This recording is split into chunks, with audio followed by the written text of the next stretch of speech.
जब वो आए तब मैं घर में अकेली थी।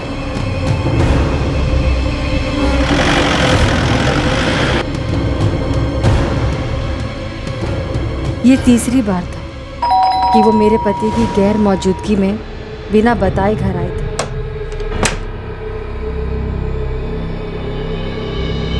नमस्ते अंकिता जी, कैसी हैं आप? नमस्ते रघुनाथ जी, मैं ठीक हूँ। सूरज घर पर नहीं है, वो 3 दिन के बाद लौटेंगे। सूरज घर पर नहीं है तो आप हमें अपने घर के दरवाजे से लौटा देंगी? उसके बाद जो हुआ उसने मुझे बुरी तरह हिलाकर रख दिया।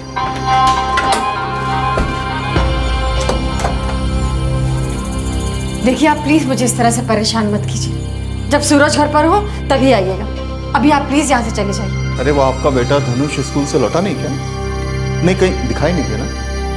रघुनाथ जी, आखिर आप चाहते क्या हैं? क्यों परेशान कर रहे हैं? आप जानती हैं कि मैं क्या चाहता हूँ। कई बार कह भी चुका हूँ आपसे। ये भी मैंने आपको बता दिया कि आपके पति सूरज को किसी भी तरह की भनक नहीं लगेगी। देखिए, मेरी बात सुनेंगे, आपका और आपके परिवार का ख्याल रखूंगा। किसी भी तरह के ऐशो आराम में कभी कोई कमी नहीं होगी। आपके पति का फायदा भी होगा बिजनेस में, सबकी लौटी लग जाएगी। देखिए, मुझे आपकी बकवास नहीं सुननी है। प्लीज आप अभी इसी वक्त मेरे घर से निकल जाइए।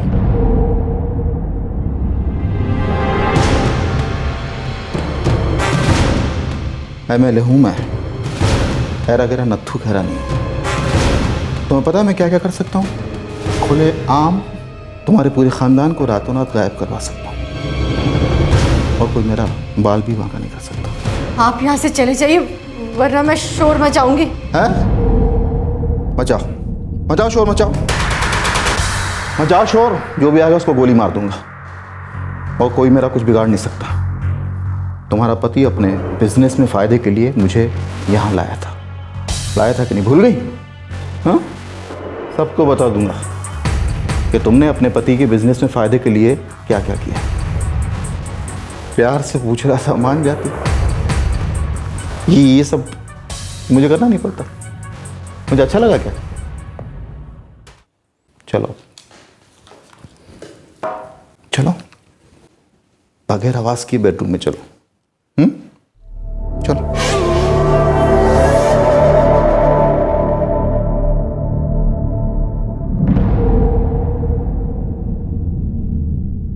डंके की चोट पर जो मर्जी में आए वो करने का गुरूर, क्या यह सच था, या फिर किसी के दिमाग की एक मनगढ़ंत कहानी थी, या फिर यह सिर्फ इसलिए था क्योंकि वो जनता द्वारा चुना गया एक प्रतिनिधि था, या फिर इसलिए क्योंकि वो एक मुजरिम था जो चुनाव जीतकर जनप्रतिनिधि बन गया था। वजह चाहे जो भी हो, लेकिन इतना लंबा क्रिमिनल रिकॉर्ड रखने वाला आदमी चुनाव जीतकर जनप्रतिनिधि बन सकता है, यह अपने आप में ही बेहद परेशान करने वाली सच्चाई है। ऐसे मुजरिमों का जनप्रतिनिधि बनना इस बात की दस्तक है कि आगे जुर्म केवल बढ़ेगा, और ऐसे मुजरिमों के जुर्म का कारवा रोकना बहुत मुश्किल होगा।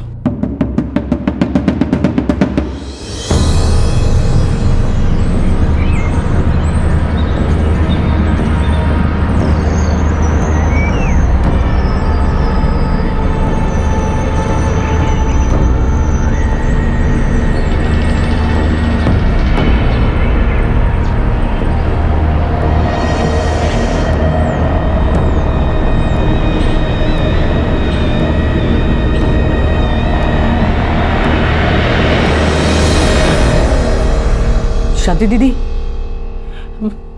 उठो शांति दीदी, शांति दीदी, शांति दीदी, शांति दीदी। मेम साहब, वो शांति दीदी उठ नहीं रही है मेम साहब। वो शायद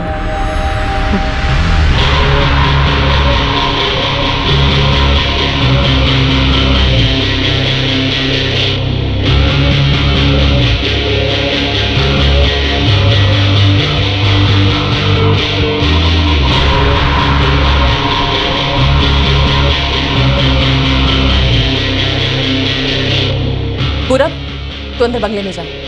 और हाँ सुन, तूने अब मेघा ने अगर अपना मुंह खोला ना, तो याद रख मुझसे बुरा कोई नहीं होगा।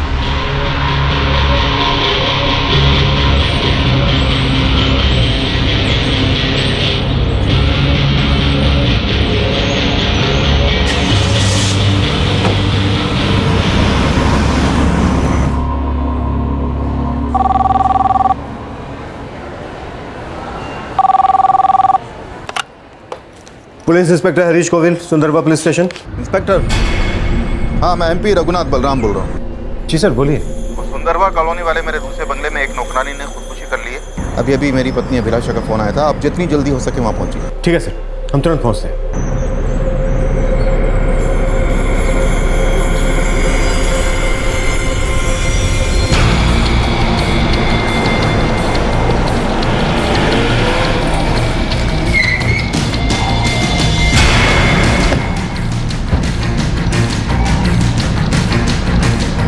आइए सर। आई इंस्पेक्टर, अंदर है। तुम दोनों यहीं रुको।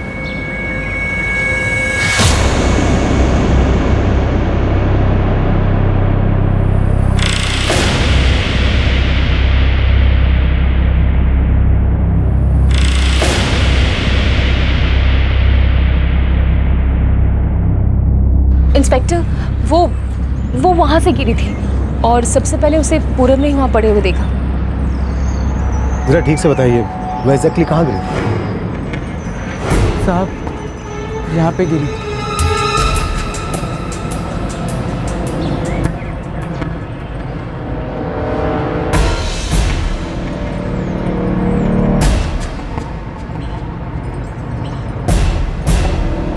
सर हम गेट के पास थे। तुमने चीखने या फिर ऊपर से नीचे गिरने की आवाज़ तो सुनी होगी? नहीं साहब, हमने कुछ नहीं सुना साहब। मैं भी घर के अंदर ही थी, मैंने भी कोई आवाज़ नहीं सुनी। एक्चुअली इंस्पेक्टर, शांति 2 दिन पहले सीढ़ियों से गिर गई थी, उसे काफ़ी चोट भी लगी थी, तभी से काफ़ी डिप्रेस से रहने लगी थी वो।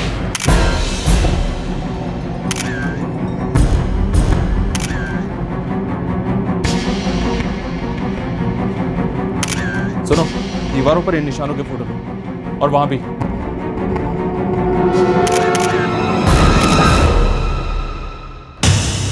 बड़ी अजीब सी बात है सर, ऐसा लगता नहीं कि वो छत से गिरी है। मुझे भी ऐसे ही लगा। नीचे खून का कोई धब्बा नहीं है, लेकिन ऐसा कैसे हो सकता है? और सर वो सर्वेंट क्वार्टर की दीवारों पर भी कुछ अजीब से निशान है।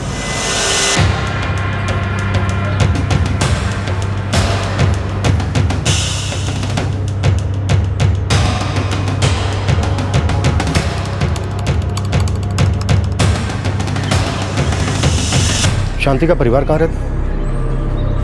वो जगह, क्या जगह बताया था? के दामवर है साहब। आपने उसके घर वालों को खबर कर दी? नहीं, ये शांति का मोबाइल फ़ोन मेरे पास है। कौन कौन रहता है उसके घर? मुझे नहीं पता कौन कौन रहता है उसके घर पे। साहब उनका एक बेटा है साहब, रमेश। शांति कब से काम कर रही थी? 6 महीने से। आप दोनों को हमारे साथ पुलिस स्टेशन चलना। क्यों? मुझे क्यों पुलिस स्टेशन जाना होगा? हमें आप दोनों का स्टेटमेंट चाहिए।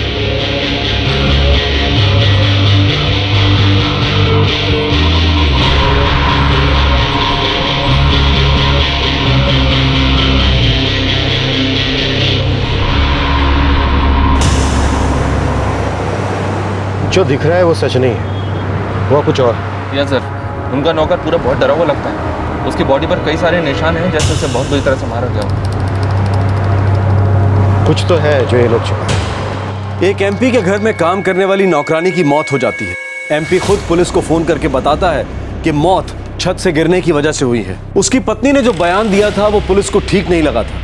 पुलिस को शक हो गया था कि जरूर उनसे कुछ छुपाया जा रहा है। इस केस की जांच दिल दहला देने वाले जुर्म पर से पर्दा उठाने वाली थी।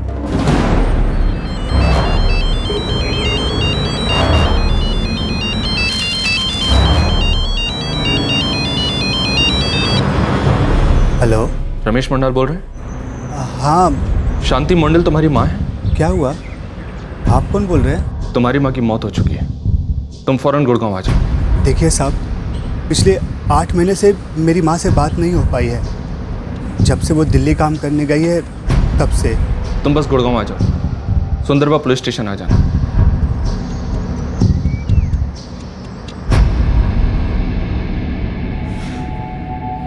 वो इंस्पेक्टर कहाँ है? और मैं ऐसे यहाँ कब तक बैठी रहूंगी? इंस्पेक्टर साहब आने वाले हैं। मेरे पति एमपी है, एमपी, पता है ना?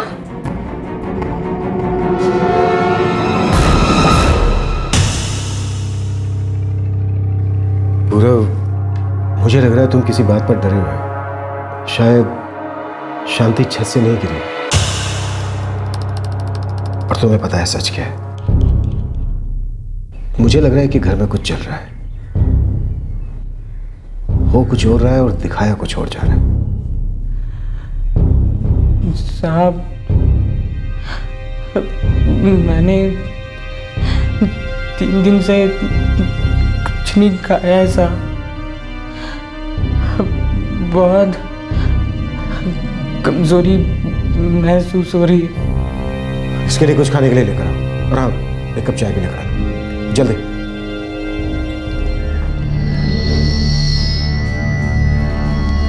सर, हॉस्पिटल से फोन है।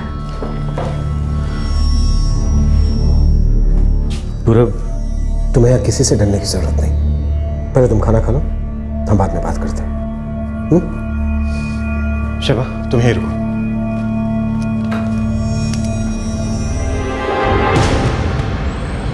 मैं तुमसे कह चुका हूं कि मैं वहां नहीं आऊंगा। आपको कुछ पता है?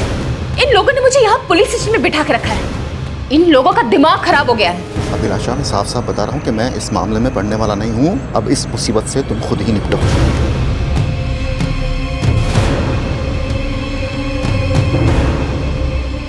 देखिए, मौत छत से गिरने की वजह से नहीं हुई है। मुझे भी यही शक है। बॉडी पे मारपीट के बहुत सारे निशान हैं। सीरियस इंटरनल ब्लीडिंग भी है। कोई भी बॉडी पार्ट ऐसा नहीं है जिस पर चोट के निशान ना हो। अभिलाषा बलराम एक कॉलेज में प्रोफेसर है और उसका पति एक एमपी। मुझे लगता है सर, सिर्फ एक पूरा भी ऐसा है जो हमें सच बता सकता है।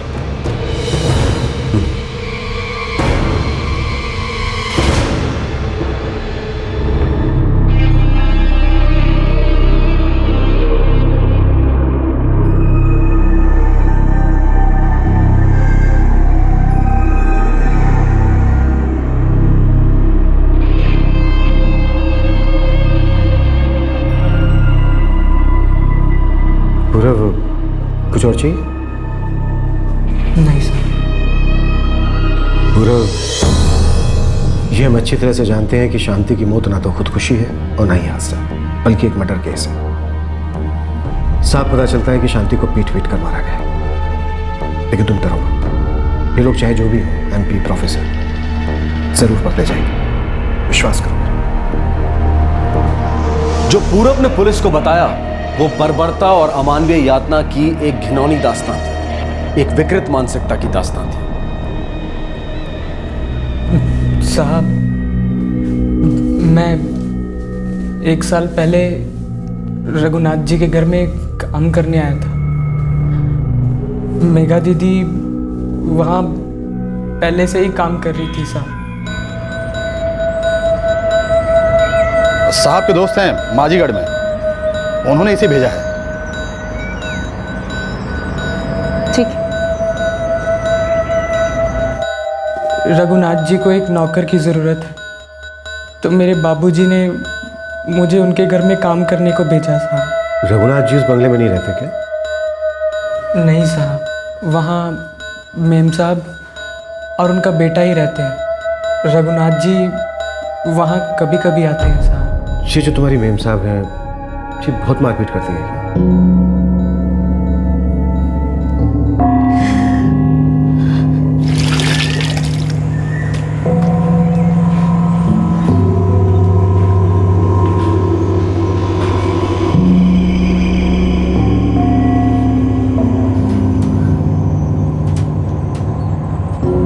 होमवर्क पूरा कंप्लीट किया?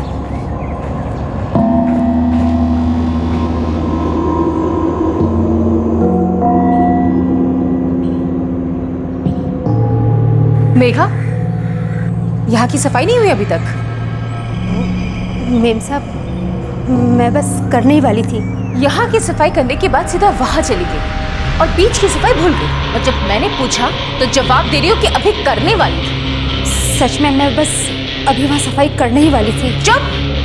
सब समझती हूँ मैं। पता नहीं मुझे किस तरह का काम पसंद है, या फिर से सिखाऊं? और तू खड़े खड़े क्या घूर रहा है? कुछ नहीं मैम साहब। तो ध्यान से अपना काम कर। अगर एक भी प्लेट टूटा ना तो याद रख, मैं तुझे तोड़ दूंगी। कहीं के।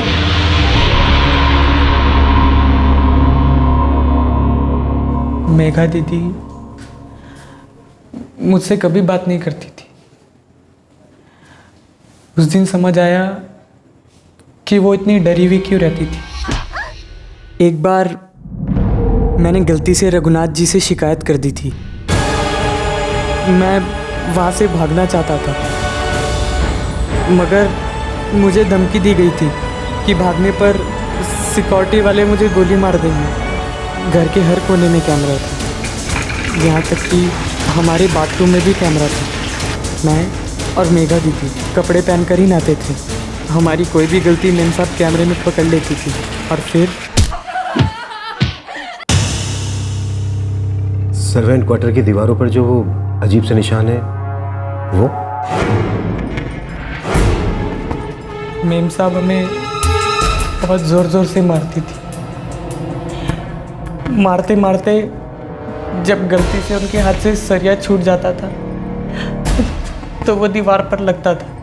वो मेम साहब हम दोनों को दुबक के बिठा देती और फिर खाने को कहती थी। साहब वो मेम साहब अपने बेटे का पिलाती थी साहब।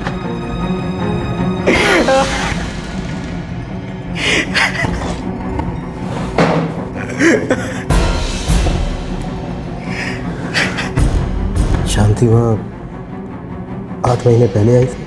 हाँ साहब, वो शरद नाम का एजेंट लेके आया था उसको।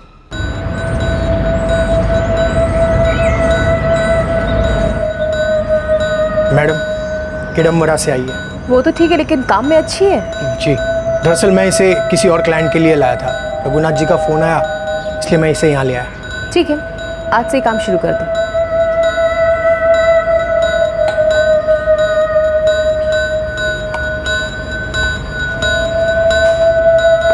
यहाँ पे छुट्टी किस दिन मिलती है?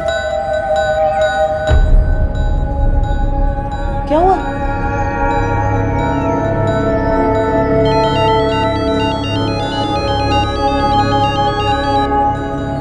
है रमेश? हाँ बेटा मैं ठीक हूँ। वो नया काम पकड़ लिया ना?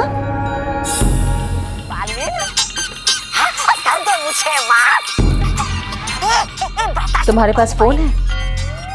हाँ मेम साहब। दे मुझे। तो क्यों मेम साहब, क्या हुआ? इस घर में नौकरों को फोन रखना मना है। पर मेम साहब फिर मैं मेरे बेटे से बात कैसे करूंगी? जब भी बात करनी होगी तो मुझे बता देना। और रुक, मेरी बात अब तक पूरी नहीं हुई। रसोई घर में तू मेघा और पूरब के साथ क्या बात कर रही थी? मैं वो मेम साहब ये पूछ रही थी कि यहाँ छुट्टी किस दिन मिलती है।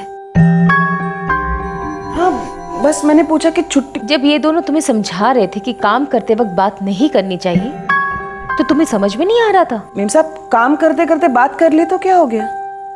ऐसी क्या गलती कर दी मैंने? मैं बताती तुम्हारी गलती क्या है।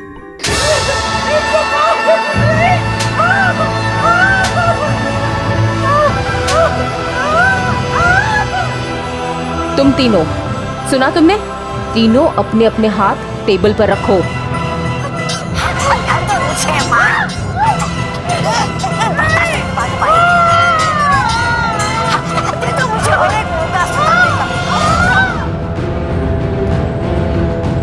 शांति दीदी भी समझ गई थी कि वो किस मुसीबत में फंस गई है। अब ये सब कुछ सहने वाले हम 3 लोग हो गए थे।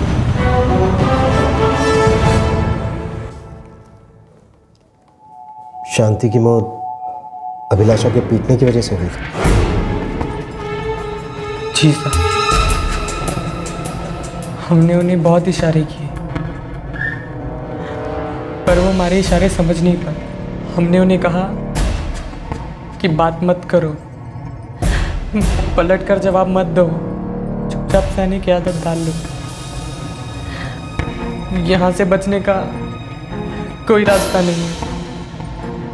पर नहीं, वो नहीं सुनती थी, किसी की नहीं सुनती थी। पूरव, कल भी शांति को पीटा गया था।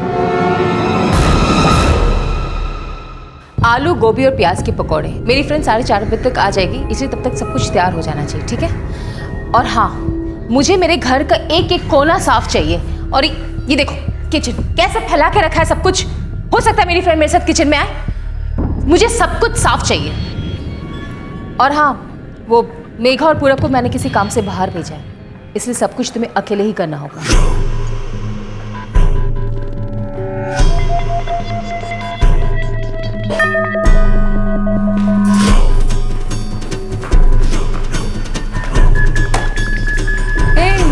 Shabnam, hi Abhilasha, how are you? I am good, good to see you. Same here. आओ अंदर आओ।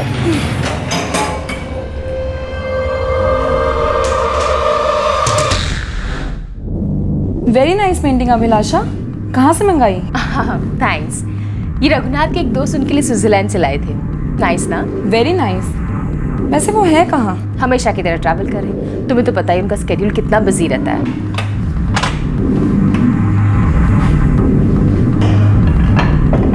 और कॉलेज कैसा चल रहा है? वेरी हेक्टिक, एक दिन में 6 लेक्चर्स लेने पड़ते हैं। खैर, एक मिनट। शांति कुछ स्नैक्स लेकर आओ।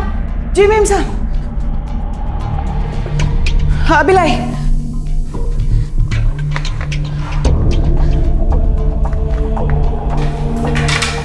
शांति, अभी तक कुछ रेडी नहीं हुआ ना? जी मैम साहब, बस 5 मिनट में हो जाएगा। अभिलाषा बहुत ही मज़ा आया। अब तुम आओ कभी मेरे घर, नेक्स्ट वीक का प्लान बनाते हैं। श्योर, बिल्कुल। Bye, it was nice meeting you. Thanks for coming. Take care.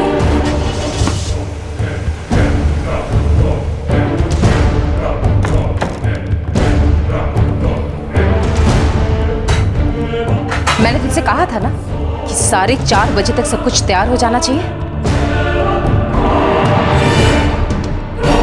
Ma'am साहब, बहुत सफाई करने में टाइम लग गया। मेघा और पूरब नहीं है ना, तो सारा काम अकेले करना पड़ा। तू 8 महीने से मेरे घर काम कर रही है ना? क्या मैंने तुझे अभी तक टाइम पे काम करना नहीं सिखाया? लगता है सब कुछ भूल गई है। फिर से सिखाना पड़ेगा।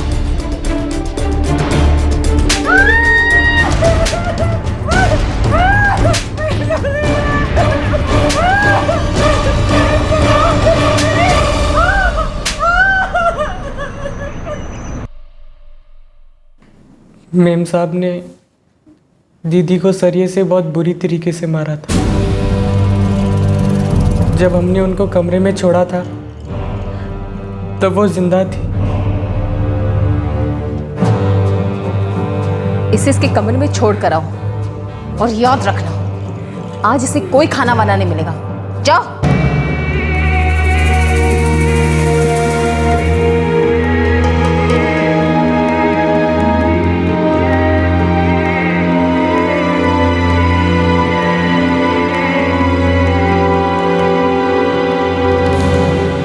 अगले दिन मुझे उन्हें काम के लिए उठाने को भेजा गया। जब मैं कमरे में गया तब वो मर चुकी। कितने बजे की बात है? सुबह 7:30 बजे के करीब। और हमें कॉल आया था लगभग 11:30 बजे। हाँ साहब, सुबह 9:30 बजे के आसपास रघुनाथ जी आए थे।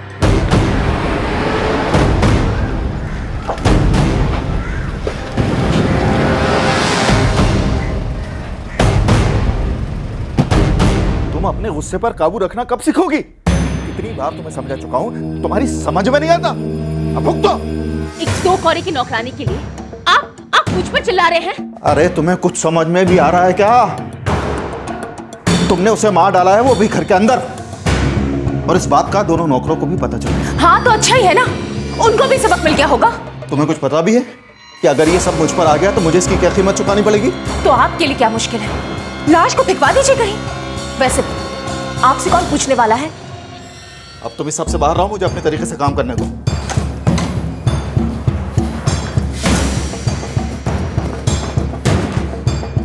मेघा, ऊपर से अजीत को लेकर आओ, तुम दोनों भी यहां से निकल रहे हो। यहीं रुकना और मैम सब जैसा कहें वैसा करना। और हाँ, मैं तुम्हें फ़ोन पर बताऊंगा कि शांति की मौत कब और कैसे हो, और जैसा मैं बताऊं वैसा ही पुलिस को बताऊं।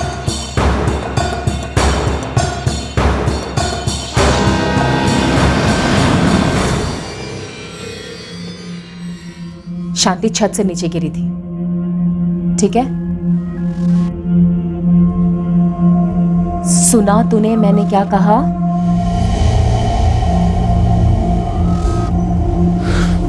ध्रुव, तुम डरो मत। आज के बाद ये लोग तुम्हें हाथ भी नहीं लगा पाएंगे। सर, अभिलाषा जी ने बाहर हंगामा खड़ा किया। मैं अभी के अभी कंप्लेन करूंगी। तुम लोग ने समझ क्या रखा है? तुम लोग ऐसे मुझे तंग नहीं कर सकते। सीधा हैरेसमेंट का केस करूंगी, हैरेसमेंट का। मैं आप लोगों को क्रिमिनल नजर आती हूँ? ऐसे बिना सबूत के आप लोग मुझे हवालात में कैसे रख सकते? लुक इंस्पेक्टर, मैं एक पढ़ी लिखी औरत हूँ, प्रोफेसर हूँ, मेरे पति एमपी हैं। आप लोग मेरे साथ ऐसा नहीं कर सकते। अभिलाषा जी, यही बात तो मेरी समझ में नहीं आई। आप पढ़ी लिखी औरत हैं, प्रोफेसर हैं, कॉलेज में पढ़ाते हैं, फिर भी आप अपने घर पर काम करने वाले नौकरों के साथ ऐसा सलूक करते हैं। आपने पहले शांति की हत्या, फिर उस हत्या को छुपाने की प्लानिंग की। क्या बकवास कर रहे हैं आप? क्या सबूत है आपके पास? शांति किसी छत से नहीं गिरी थी, और ना ही 2 दिन पहले वो किसी सीढ़ी से गिरी थी, बल्कि आपने उसे पीट पीट कर मारा। आप अपने घर पर काम करने वाले नौकरों के साथ बुरा सलूक करती थी, जानवरों से भी बदतर बर्ताव करती थी। आप उनके साथ करती थी या नहीं? आपने शांति को इतना पीटा कि वो मर गई। फिर आपके पति ने आपको आइडिया दिया कि पुलिस को बताना कि वो छत से गिरकर मर गई।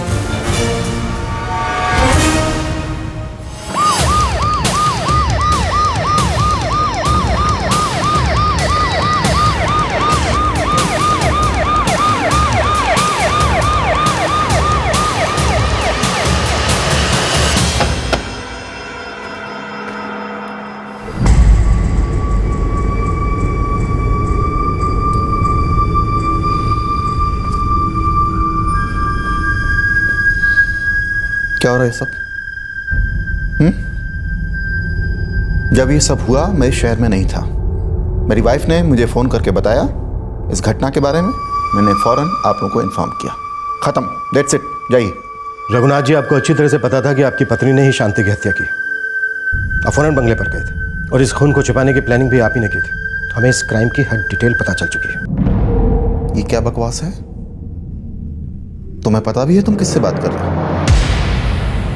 एमपी हूं मैं, संसद सदस्य, जनता का चुना हुआ प्रतिनिधि।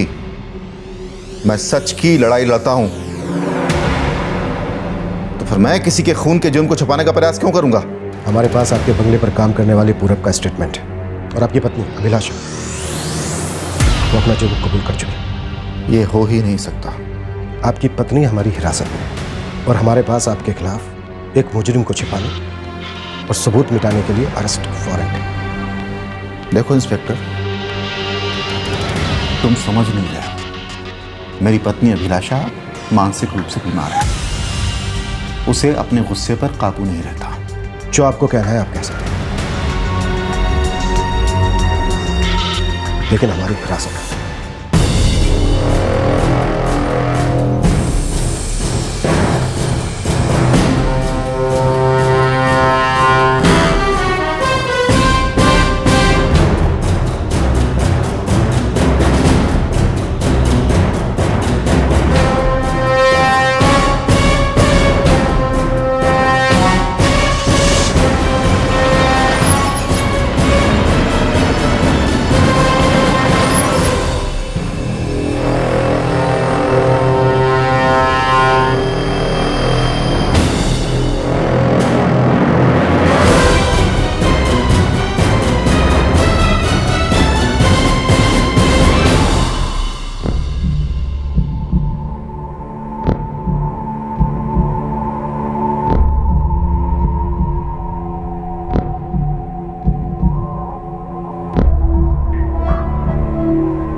Are you okay?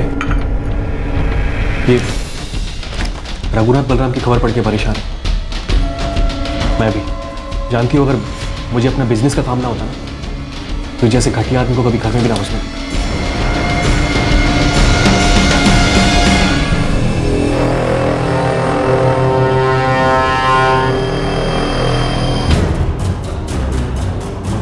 क्यों तुम इतनी घबराई हुई क्यों? देखो, हमने इस आदमी से कोई मदद नहीं ली, तो हमें घबराने की जरूरत नहीं है।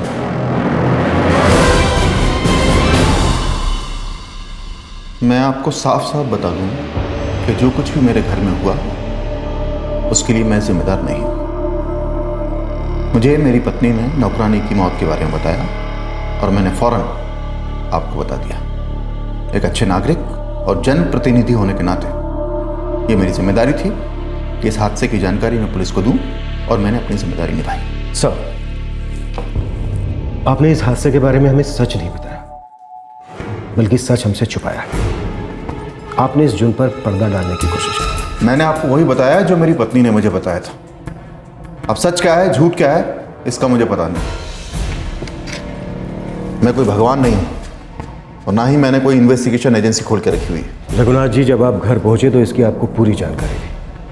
आपको अच्छी तरह से पता था कि आपकी पत्नी ने आपकी नौकरानी को बुरी तरह से पीटा, इतनी बुरी तरह से कि उसकी मौत हो गई। तब आपने इस हत्या को एक हादसा या खुदकुशी साबित करने की साजिश रची। झूठ, सरासर झूठ है ये। आइए मिसेस अभिलाषा गुलाम, आपने जो पुलिस को कहा है, अब जरा एक बार अपने पति को भी बता दीजिए। ये क्या बताएंगी? इनकी वजह से तो मैं बहुत पहले से परेशान हूं। इनका दिमाग गर्म है, कब क्या कर बैठे कोई भरोसा नहीं। इनका मानसिक संतुलन ठीक नहीं है, एबनॉर्मल। अगर मेरी बात पे यकीन ना हो तो मेरे वकील से पूछ लीजिए। क्रूरता और मानसिक अत्याचार के बिना पर मैंने कोर्ट में इनके खिलाफ तलाक की अर्जी फाइल की है। झूठ बोल रहे हैं। इन्हें पता था कि शांति की मौत हो गई है। एक्चुअली सर, शांति को ना कोई काम ढंग से आता ही नहीं था। उसे ना तो वक्त की कदर थी ना समझ। दरअसल किसी भी नौकर में ये समझ ही नहीं है। उन्हें समझाना पड़ता है, सीधा करना पड़ता है। और जब मैंने शांति के बारे में इनको बताया कि वो मर गई है, तब इन्होंने मुझसे कहा कि हम पुलिस को ये बताएंगे कि शांति छत से गिर के मर गई। मैंने कब बकवास कर रही है? अच्छा, मैं बकवास कर रही हूँ? तब आप पूछिए ना इनसे कि मेघा को कहाँ भेजा इन्होंने, पूछिए। सर, कहाँ है मेघा? मुझे नहीं मालूम। रघुनाथ जी, आपके नौकर पूरब का बयान है हमारे पास। हमने FIR भी दर्ज कर ली। बेहतर होगा आप बता दें कि मेघा कहाँ है, नहीं तो हमें आपके ऊपर किडनैपिंग का चार्ज भी लगाना पड़ेगा।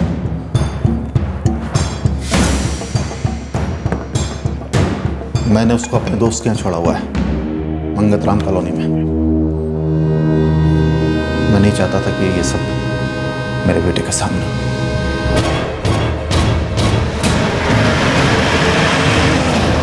मैं तो इस बारे में कुछ भी नहीं जानता।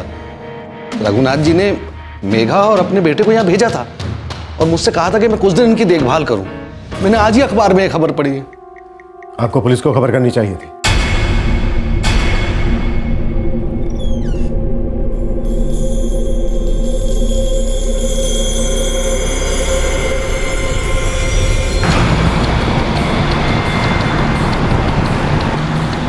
मेघा, तुम घबराओ मत। अभिलाषा और रघुनाथ हमारी हिरासत में है। अब ये दोनों तुम्हारा कुछ नहीं बिगाड़ सकते। सर।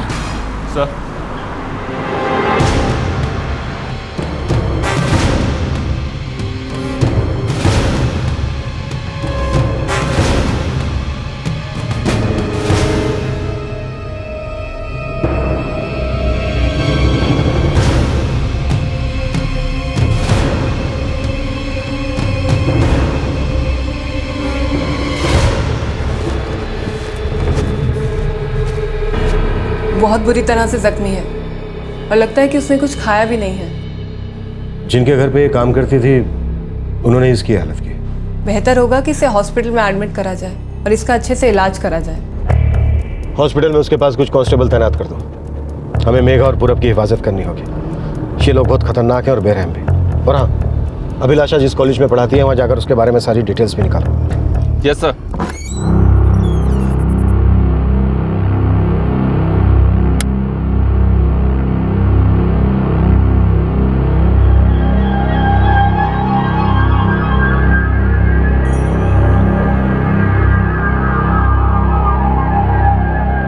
ये क्या साहब, अब आप कह रहे हैं कि माँ का खून हुआ है? हाँ रमेश, तुम्हारी माँ की जान ली गई है। पिछले 8 महीने से जिस घर में वो काम करती थी उस घर में उन्हें बहुत मारा पीटा जाता था। मैंने आपको पहले भी बताया, माँ जब से दिल्ली आई मेरी उससे बात नहीं हो पाई थी साहब। वो बात कैसे करते? उनका मोबाइल छीन लिया गया था। उनके साथ वहाँ जानवरों की तरह बर्ताव किया जाता। देखिए साहब, मुझे झमेले में नहीं पड़ना है। मैं गरीब आदमी हूँ साहब, अपने परिवार को संभालना है। रमेश, वो तुम्हारी माँ थी, खतरनाक लोगों के बीच फंस गई थी। ये कोई झमेला नहीं है।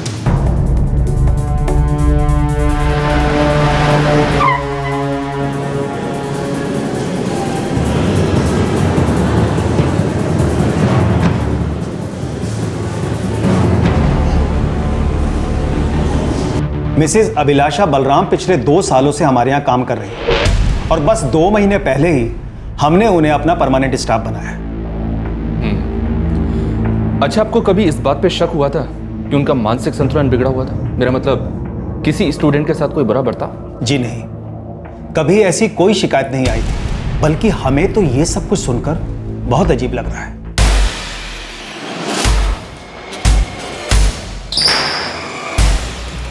नमस्कार। क्या त्रिपाठी बैठे?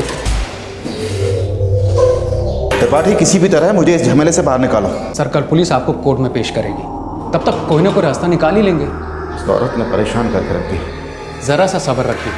मुझे यकीन है कि जब मैं ये पेपर्स कोर्ट में पेश करूंगा तो कोर्ट ज़रूर आपके साथ नरमी बरतेगी।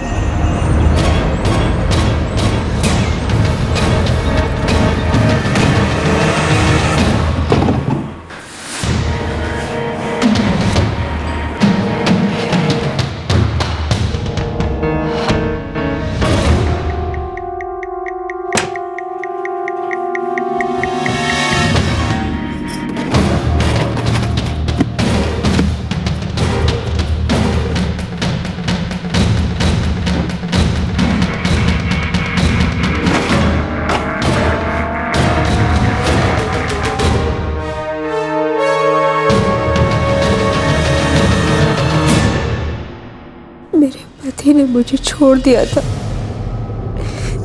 फिर मैं पैसे कमाने के लिए घरों में काम करने लगी। एक एजेंसी ने मुझे यहाँ काम दिया। मुझे नहीं पता था कि मुझे ऐसे नरक में रहना पड़ेगा। मेघा, तुम डरो मत, हम उनके साथ सख्ती से पेश आएंगे। उन पर कार्रवाई करने के लिए हमें तुम्हारा बयान चाहिए। जो कुछ भी तुम्हारे साथ बीती है वो हमें सब बता दो।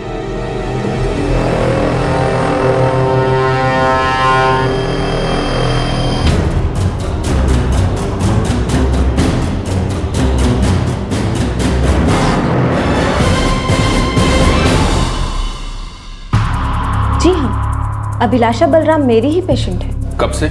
लगभग 1 साल हो गया होगा। उनको बीमारी क्या है? एंगर मैनेजमेंट और एग्रेसिव बिहेवियर, ये 2 प्रॉब्लम्स हैं। इसमें पेशेंट के दिमाग में गुस्से की एक ऐसी लहर दौड़ती है जिसमें वो अपना आपा खो बैठता है और ऐसी हालत में वो कुछ भी कर सकता है। इसका मतलब वो वायलेंट भी हो सकती है? जी बिल्कुल। क्या मैं उनके ट्रीटमेंट के पेपर्स को देख सकता हूँ? जी ज़रूर। वैसे जो कुछ भी हुआ उसके बारे में मैंने न्यूज़पेपर में पढ़ा है। मुझे तो ये भी पता था कि उनके पति ने अभिलाषा के खिलाफ डिवोर्स फाइल किया है और कारण यही बताया है, अभिलाषा का एबनॉर्मल बिहेवियर और नौकरों के साथ मारपीट करना। और हाँ, उसमें एक नौकर की मौत का जिक्र भी था उनके निरूत वाले घर में।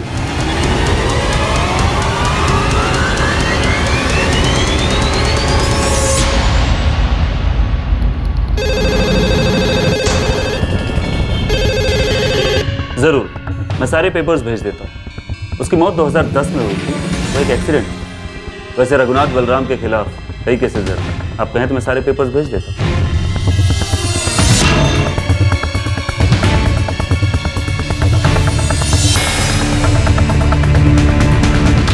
तो पूरब अब 17 साल का होगा। हाँ साहब। अजीम, कल हमें पूरब को कोर्ट में पेश करना हो। उसके बाद मैं चाहूँगा कि तुम पूरब को अपने साथ घर ले जाओ। साहब मैं यहाँ पे आया क्योंकि आपने इसका स्कूल सर्टिफिकेट मंगाया था। मैं बहुत गरीब आदमी हूँ साहब, बहुत मुश्किल है दिन काटना। असीम, पूरब तुम्हारा छोटा भाई है। जानता हूँ साहब, मगर हालत इतनी ख़राब है कि मैं सिर्फ इतना कह सकता हूँ कि मैं कोशिश ज़रूर करूँगा सर।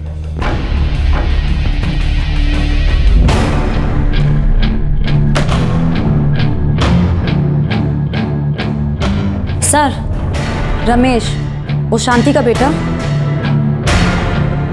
वो गायब हो गया है और उसका फोन भी बंद आ रहा है। मेघा का पति भी उसके साथ ताल्लुक नहीं रखना चाहता। पूरब का बड़ा भाई अपनी जिंदगी से परेशान है और अब इस बेचारी औरत का बेटा भाग गया। हो सकता है किसी ने उसे धमकी दी। सर, ये कागजात उस नीरज कुमार के हैं जो रघुनाथ बलराम और अभिलाषा बलराम के नीरथ वाले घर में काम किया करता था। गुड, हमें उन दोनों के खिलाफ एक सॉलिड केस तैयार करना है। रघुनाथ बलराम के खिलाफ और भी केसेस दर्ज हैं सर। हफ्ते भर में सारी जानकारी मिल जाएगी। हमारे पास जो भी जानकारी है उसकी लंबी कस्टडी की डिमांड करने के लिए काफी। नौकरानी शांति की मौत के बाद पुलिस ने अभिलाषा और रघुनाथ को हिरासत में ले लिया और उनके खिलाफ एक मजबूत केस बनाने में जुट गई। उनके अतीत की छोटी से छोटी बात पर भी पुलिस की नजर थी। अभिलाषा का बर्ताव, उसके जुर्म और साथ ही रघुनाथ के पुराने जुर्मों के रिकॉर्ड्स भी पुलिस ने ढूंढ निकाले।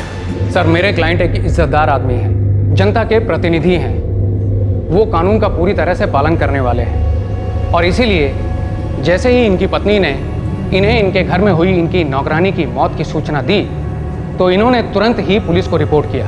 इन्हें तो इस बात का बिल्कुल भी अंदाज़ा नहीं था कि ये जुर्म इनकी पत्नी ने ही किया था। सर, इस बात पर गौर किया जाए कि मेरे क्लाइंट ने अपनी पत्नी के खिलाफ जो डिवोर्स केस फाइल किया था उसमें भी ये बात अच्छी तरह से लिखी गई है कि ये अपनी पत्नी के हिंसक बर्ताव से बुरी तरह से तंग आ चुके थे। इनफैक्ट इन्होंने कई बार अपनी पत्नी को घर में काम करने वालों के साथ इस तरह से पेश आने के लिए डांटा भी था।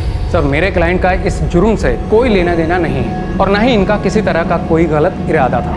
इसलिए मैं अदालत से गुजारिश करूंगा कि मेरे क्लाइंट को बेल दे दी जाए। सर, रघुनाथ और अभिलाषा बलराम के घर में काम करने वाले ये तीनों लोग, मेघा कौर, शांति और पूरब, इन तीनों के साथ जानवरों से भी बदतर व्यवहार किया गया और ये सब मेघा और पूरब ने अपने बयान में कहा है। सर, ये नामुमकिन है कि रघुनाथ बलराम को इस मामले के बारे में कोई जानकारी नहीं थी। अगर ये जनता के प्रतिनिधि हैं और कानून की सहायता करना चाहते थे तो इस मामले के बारे में उन्हें बहुत पहले पुलिस को बता देना चाहिए था। और जहां तक बात है इनके इस दावे की कि इन्हें अपनी पत्नी के जुर्म के बारे में कुछ भी नहीं पता था, तो ये रहे कॉल रिकॉर्ड्स। इससे साफ पता चलता है कि 19 नवंबर 2013 की सुबह वो उसी बंगलों में थे जहां पर ये वारदात हुई थी। तो सर, जाहिर है कि इन्हें इस घटना के बारे में पहले ही पता चल चुका होगा, तो इनकी बात गलत साबित होती है कि इन्हें इसकी जानकारी फ़ोन पे मिली थी। इसके अलावा इन्होंने कोर्ट में डिवोर्स पिटीशन फाइल किया है। उससे साफ पता चलता है कि वो अपनी पत्नी के असामान्य और हिंसक प्रवृत्ति से बिल्कुल वाकिफ थे। और यहाँ तक कि नेरुठ, उस घर में काम करने वाले नौकर नीलेश, जिसकी मौत हो गई थी, उसकी एटॉप्सी भी नहीं निकाली गई थी। इनका दावा है कि इस घटना के पीछे भी उनकी पत्नी का हाथ था।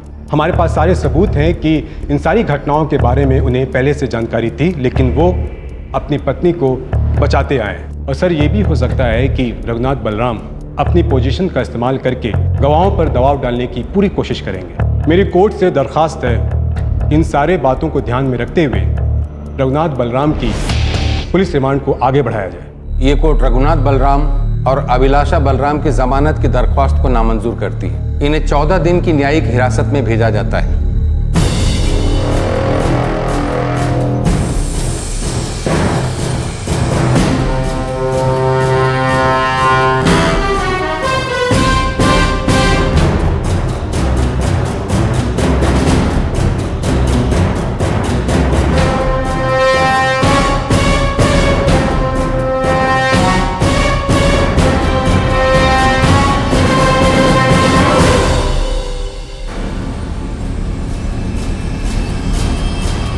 कब से चल रहा था ये सब? उसी दिन से जब आप बिजनेस मीटिंग के लिए मुंबई गए थे, 15 अप्रैल 2004।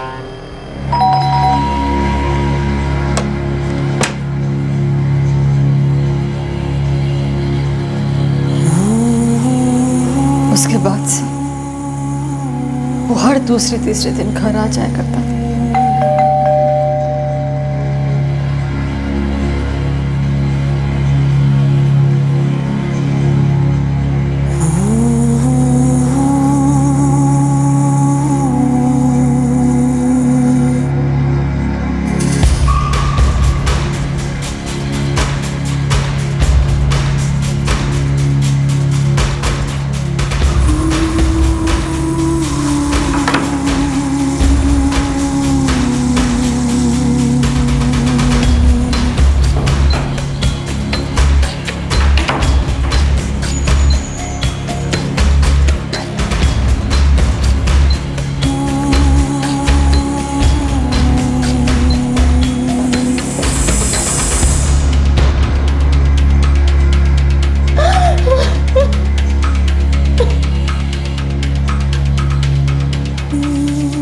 मैं बहुत डर गई थी सूरज। मुझे हमेशा से यही डर लगा रहता था कि जब आपको पता चलेगा तो आप क्या सोचेंगे। तुम्हें चुप नहीं बैठना चाहिए था अंकिता, तुम्हें चुप नहीं बैठना चाहिए था। लेकिन हम अब भी चुप नहीं बैठेंगे। वो सत्ता में है तो क्या समझता है कुछ भी करेगा।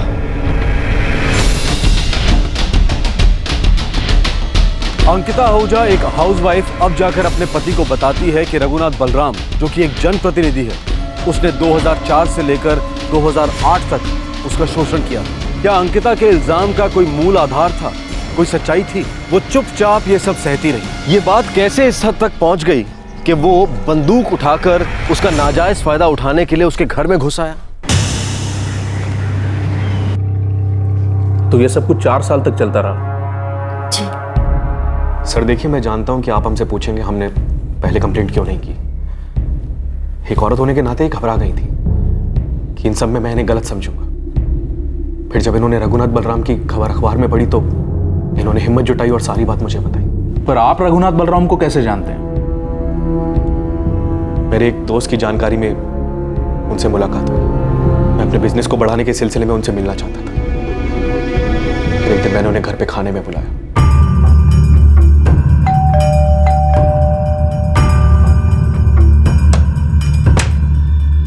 अरे रघुनाथ जी, नमस्कार। आइए सर।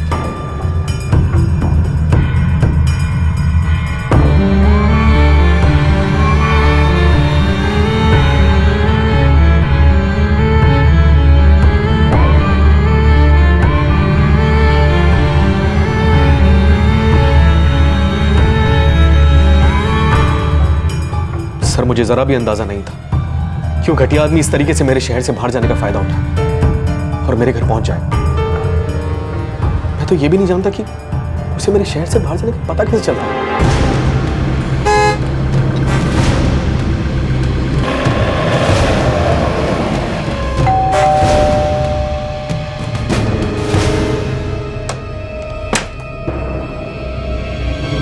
नमस्ते अंकिता जी। जी नमस्ते। पहले तो मुझे समझ नहीं आया कि वो सूरज की गैर हाजिरी में घर क्यों है। फिर उसने मुझे चाय बनाने के लिए कहा और जब मैं चाय बनाकर लाई तो आहा, बहुत अच्छी चाय। आपके खाने का भी जवाब नहीं और आपकी चाय का भी जवाब नहीं। जी शुक्रिया।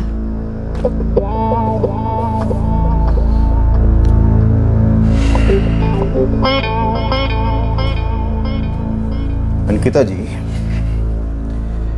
आपके पति बड़े भले आदमी हैं। मैं चाहता हूँ वो बहुत आगे बढ़ें, बिजनेस में बहुत तरक्की करें। जी थैंक यू। आप सोच भी नहीं सकती कि मैं उन्हें कहाँ से कहाँ तक पहुँचा सकता हूँ। मतलब फर्श से लेकर अर्श तक। ऐसे बस अगर आप थोड़ा कोऑपरेट करें तो। कोऑपरेट? मैं कुछ समझी नहीं। इसमें समझना क्या है? आप इतनी खूबसूरत हैं, आप भी जानती हैं ना, मैं आपके पति को हर तरह से सपोर्ट करूंगा। बस अगर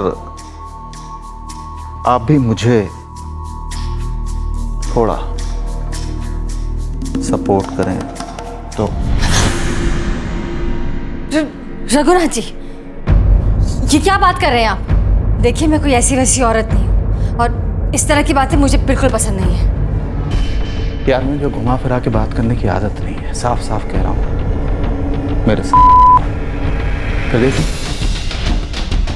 मैं तुम्हारी और तुम्हारे परिवार की खुशियों के लिए क्या करता हूँ। इतनी खुशियां बरसेंगी कि तुम सोच भी नहीं सकते। मैंने उसे घर से चले जाने के लिए कहा, लेकिन वो बार बार आता रहा। और फिर एक दिन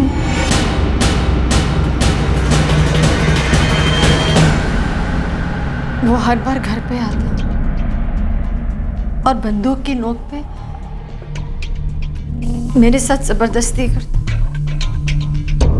वो हर बार मुझे ब्लैकमेल करता था कि अगर मैंने किसी को भी इस बारे में बताया तो वो मेरे पति और मेरे बेटे को जान से मार डाले।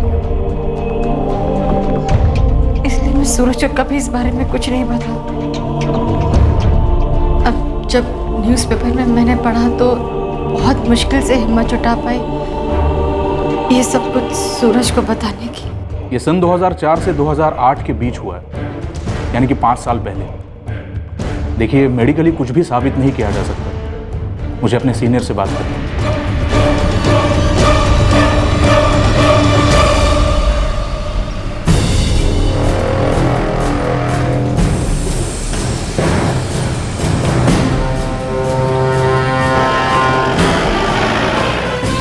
ये सब सच्चाई से परे है, सरासर झूठ। मेरे विरोधी मौके का फायदा उठाकर मुझे फंसाने की कोशिश कर रहे हैं। और ये औरत जिसका आपने जिक्र किया, उसको मैं जानता तक नहीं। ये सारे उसी सोसाइटी के एंट्रेंस रजिस्टर्स है जहाँ पे आहूजा दंपत्ति रहती है। 2004 से 2008 तक आपने कई बार इसमें एंट्रीज की। याद नहीं, हो सकता है किसी और से मिलने गया हूँ। यहाँ पे तो लिखा हुआ है, आप किससे मिलने गए थे?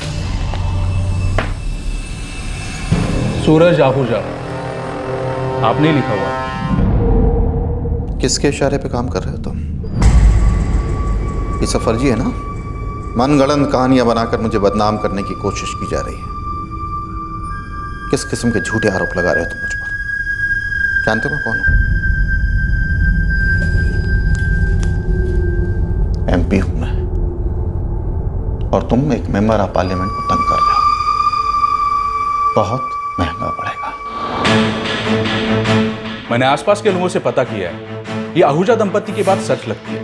सर, इनके पास कोई वजह नहीं है रघुनाथ बलराम पर झूठा इल्जाम लगाने की। सर, मुझे तो ऐसा लगता है कि रघुनाथ बलराम के बारे में अखबार में पढ़कर ही उसके खिलाफ बोलने की हिम्मत कर पाए वो लोग। ठीक है, एफआईआर फाइल कर दो। सर, एक नौकरानी की मौत की वजह से अभिलाषा बलराम और रघुनाथ बलराम को अरेस्ट कर लिया गया था। इस केस के सामने आने से रघुनाथ बलराम का एक और कथित जुर्म सामने आया, जो उसने 5 साल पहले लगातार 4 साल तक किया। लेकिन क्या उसके जुर्म का इतिहास बस इतना ही था? क्या इस जनप्रतिनिधि के खिलाफ कई और संगीन जुर्म थे जो सामने आ सकते थे?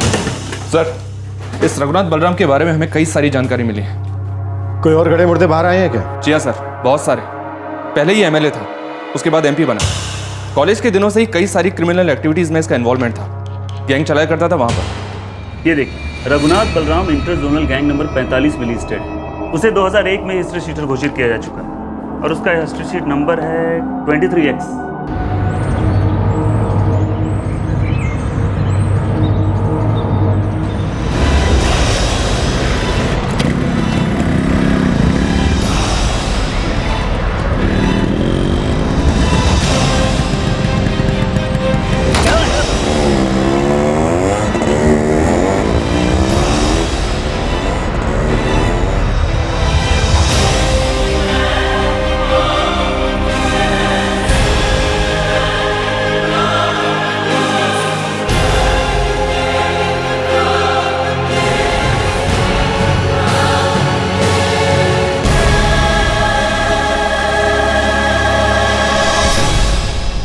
सर तब से लेकर अब तक तकरीबन 25 केसेस में इसका नाम है। कुछ में तो इसे जमानत मिल गई, कुछ में सबूत ना होने की वजह से ही छूट गया, और कुछ में गवाह ऐन मौके पर पलट गए। यानी वो पहले भी ऐसे कई जुर्मों में शामिल रहा है? जी हाँ सर। एक बात और, अभिलाषा बलराम इसकी दूसरी पत्नी है। पहली पत्नी ने कुछ संदिग्ध अवस्था में आत्महत्या की थी। सर रघुनाथ बलराम ने 2008 के आखिर में अभिलाषा के साथ शादी की थी, और अब उसके खिलाफ ये रेप केस सामने आया है।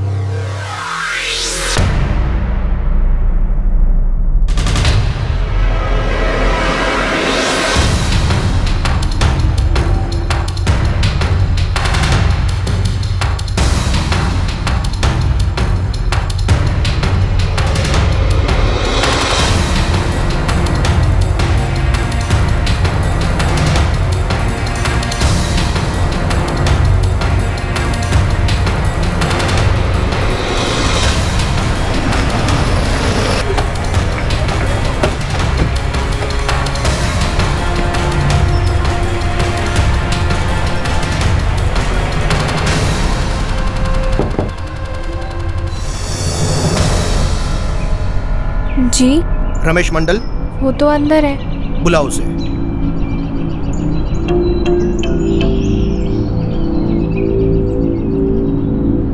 तुम वहां से अपनी माँ की लाश लिए बिना ही यहाँ भाग आए?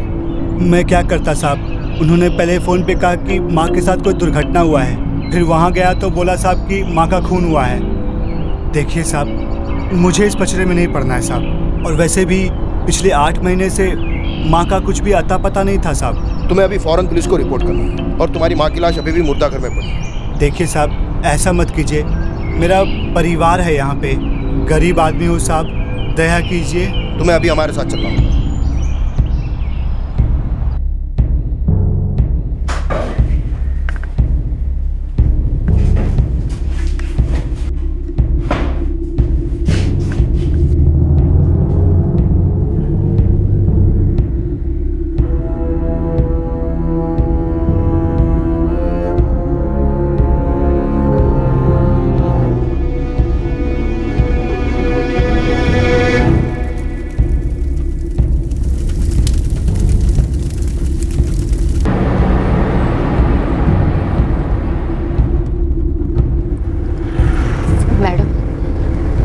जा रहे हैं? एक ऐसी जगह जहां तुम्हें कोई डरा धमका नहीं पाएगा। तुम्हारा पति तुमसे कोई भी संबंध रखना नहीं चाहता है, इसलिए अब तुम हमारी जिम्मेदारी हो। तुम्हारी हिफाजत का ध्यान हम रखेंगे। रघुनाथ बलराम और अभिलाषा अब तुम्हारा कुछ नहीं बिगाड़ सकते हैं। पूरब, डरो मत, अब तुम सुरक्षित हो।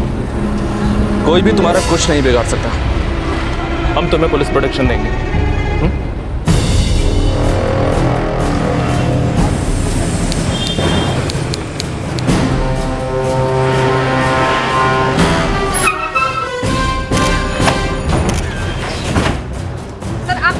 आरोपों के बारे में आपका क्या कहना है? विरोधियों की साजिश है। वो ऐसा क्यों करेंगे सर? वो डरते हैं मुझसे क्योंकि मैं सच की लड़ाई लड़ता हूँ। मेरे साथ लाखों लोगों का जन समर्थन है, इसीलिए मुझ पर झूठे इल्जाम लगाए जा रहे हैं।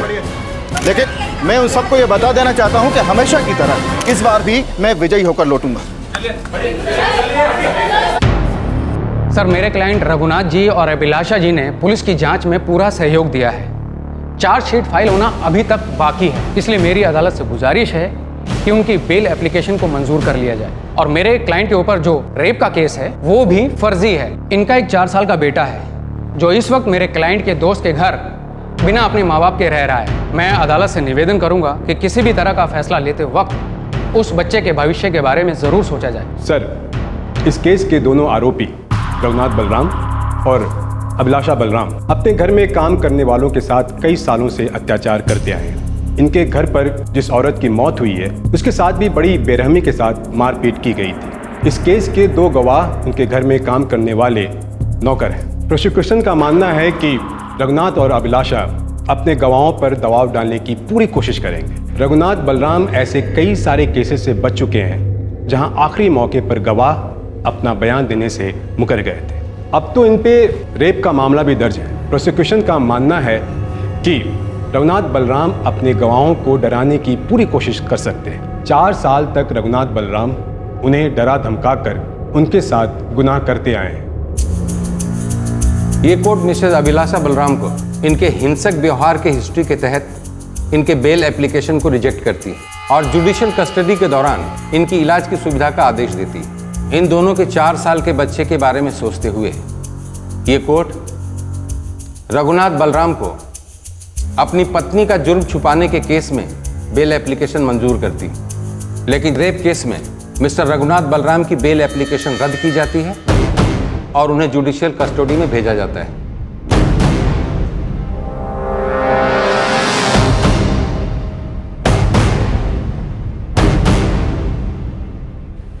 मुझे लगता था कि अगर मैंने आपको बता दिया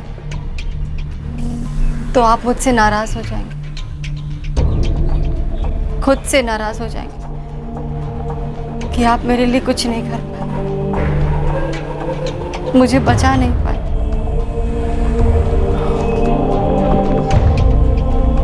अंकिता, ये तो पता नहीं मैं क्या करता हूँ, लेकिन मुझे अपने पे गुस्सा जरूर आता है और शायद उससे बदला लेने का मन भी करता है।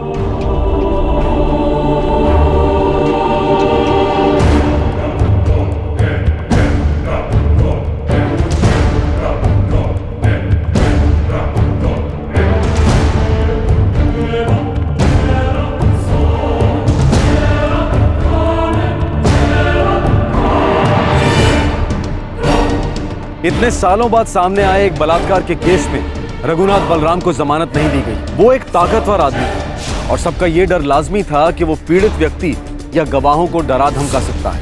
लेकिन क्या अंकिता आहूजा सच में किसी जुर्म का शिकार हुई थी? अदालत के सामने अंकिता आहूजा ने अपना बयान बिल्कुल बदल दिया। मिसेस अंकिता आहूजा, आपने अपनी पति की मौजूदगी में ये केस फाइल किया था। आपने आपके साथ हुए शोषण और आपको दी गई मानसिक यातनाओं के बारे में उसमें बयान दिया था। जी हाँ, मैंने कहा था। लेकिन अब आपका कहना है कि रघुनाथ बलराम ने आपके साथ कुछ नहीं किया। जी, वो मैं रघुनाथ बलराम जी से डर गई थी। वो मेरी शादीशुदा जिंदगी में दखल अंदाजी कर रहे थे। वो आपकी शादीशुदा जिंदगी में किस तरह से दखल दे रहे थे? मिसेस अंकिता आहूजा, आपने अपने बयान में खुद ही कहा है कि वो आपके कमरे में घुस आए, आपके साथ जबरदस्ती की, आपको सेक्सुअली असॉल्ट किया। मैं बहुत परेशान थी। 2010 में मेरे पति ने मुझे डिवोर्स का नोटिस भेजा था। मेरे रिश्तेदारों ने मुझे मजबूर किया था कि मैं ये केस फाइल करूं। रघुनाथ बलराम जी ने कभी मुझे सेक्सुअली असॉल्ट नहीं किया, कभी मेरे साथ जबरदस्ती नहीं की। मैं उनके खिलाफ कोई बयान नहीं देना चाहती।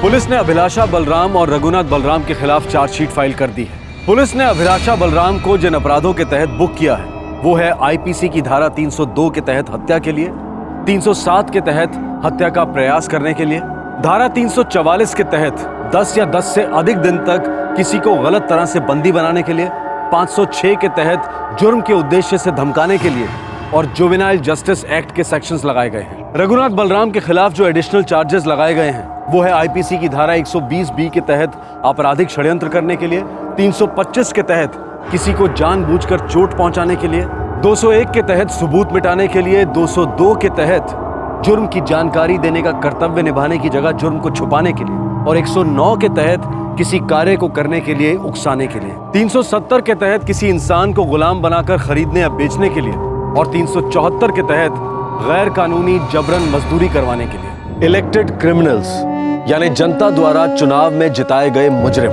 जब आप कहीं भी काम की तलाश में जाते हैं तो सबसे पहले आपका बैकग्राउंड देखा जाता है। लेकिन हैरानी की बात यह है कि जो लोग किसी प्रदेश पर राज करने वाले हैं या देश चलाने वाले हैं, उनके क्रिमिनल होने का उनके चुनाव में खड़े होने या जीतने पर कोई फर्क नहीं पड़ता। जिनके खिलाफ जुर्म की एक लंबी लिस्ट है, जो हिस्ट्री शीटर्स हैं, वो भी जनप्रतिनिधि बन सकते हैं। यहाँ तक कि चुने गए नेता जिनके ऊपर कोर्ट केसेस चल रहे हैं, इन्हें बड़े आराम से जमानत भी मिल जाती है और उसके बाद इन लोगों को टेलीविजन पर भरपूर मौके भी मिलते हैं जिसमें ये अपनी सफाई दें, सुशासन की बातें करें, सुशासन के दावे करें और फिर चुनाव प्रचार में हिस्सा भी लें। यह बात सच है कि जब तक जुर्म साबित ना हो जाए इंसान निर्दोष माना जाता है, लेकिन गवाहों को डराना धमकाना, जोर जबरदस्ती, गुंडागर्दी, क्या इन सब की चुनावों में जगह होनी चाहिए? और सबसे अजीब बात यह है कि ऐसे अपराधी जिनके खिलाफ कोर्ट में केसेस चल रहे हैं, जब चुनाव लड़ते हैं तो जीतते भी हैं। मतलब लोग उन्हें वोट करते हैं और जिताते भी हैं। अपना नॉमिनेशन दर्ज करते वक्त यह जरूरी है कि हर उम्मीदवार अपने खिलाफ चल रहे सभी कोर्ट केसेस घोषित करें। हर उम्मीदवार के बारे में सारी जानकारी अलग अलग वेबसाइट्स पर मौजूद है। लेकिन क्या यह काफी है? क्या यह ठीक नहीं होगा कि इलेक्शन कमीशन उम्मीदवार से जुड़ी सारी जानकारी उनकी कॉन्स्टिट्यूएंसी के पोलिंग बूथ्स के बाहर लगवाए? लेकिन फिर भी क्या इस तरह की जानकारी काफी होगी ऐसे अपराधी उम्मीदवारों को देश की राजनीति से दूर रखने के लिए? रघुनाथ बलराम एक जाना माना अपराधी, एमएलए चुना गया और 2 टर्म्स तक एमपी भी रहा। जनता ने खुद ही उसे अपना प्रतिनिधि चुना था। हमें सचमुच इस बारे में सोचना होगा कि जब अपराधी देश और जनता के प्रतिनिधियों के रूप में चुने जाते हैं तो इस देश का क्या भविष्य होगा। आपसे फिर मुलाकात होगी क्राइम पेट्रोल दस्तक में एक और नए केस के साथ। तब तक अपना ख्याल रखें, सुरक्षित रहें और याद रखें, आप जिस भी उम्मीदवार को वोट करना चाहते हैं उसके बारे में पूरी जानकारी जरूर हासिल करें। जय हिंद। इस तरह के और भी एपिसोड देखने के लिए हमारे चैनल को सब्सक्राइब करें और बेल आइकन दबाना ना भूलें।